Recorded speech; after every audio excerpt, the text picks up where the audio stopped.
Tout était prêt. Les skis fartés, les équipes en place, la neige arrivait en quantité. Il faut même remonter à 1996 pour voir autant de neige en cette période à Morzine. Mais ce jeudi, le gouvernement a effacé le sourire du visage des professionnels de la montagne. Dès samedi, les voyages touristiques seront impossibles aux Britanniques souhaitant se rendre en France.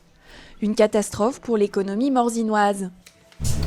Moi j'ai eu deux clients russes, j'ai une dame qui est venue pour voir un masque. Ah ouais.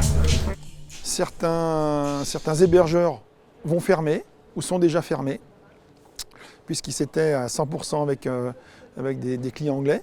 Pour nous, commerçants, l'impact va être entre 30 et 50%, voire plus, à certaines périodes de l'hiver, au mois de janvier, jusqu'à 70% de clients anglais au mois de janvier. On ne comprend pas du tout ce qui se passe, puisqu'il faut savoir que 97% des gens de la station sont vaccinés, que ce soit les saisonniers, que ce soit les patrons d'entreprise.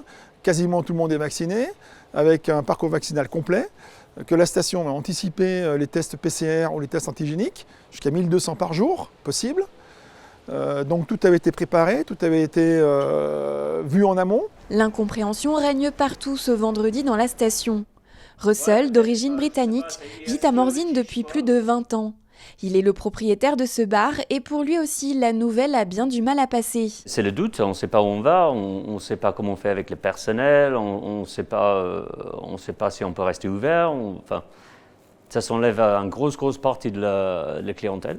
Et déjà, on a du mal à trouver le personnel déjà avec Brexit et maintenant, on ne sait pas si on peut le garder, on ne sait pas du tout où on va. C'est tout prêt, les placards ils sont remplis de bière. Le personnel, ils sont là, ils sont logés, ils commencent à travailler ce week-end. D'ordinaire, 80% de la clientèle de Russell est britannique. Il espère attirer davantage de clients français, mais sans aucune certitude. Même état d'esprit dans cette école de ski. Là aussi, la clientèle est en grande majorité issue du Royaume-Uni. Il va falloir reconquérir dans le futur une clientèle, en tout cas pour cette année, une clientèle française. On aura toujours les Belges, on aura toujours les Néerlandais, les Irlandais qui peuvent venir également. Voilà, mais c'est clair qu'il va falloir se réorganiser et se bouger, comme on a l'habitude de toujours se réinventer encore une fois. Et voilà.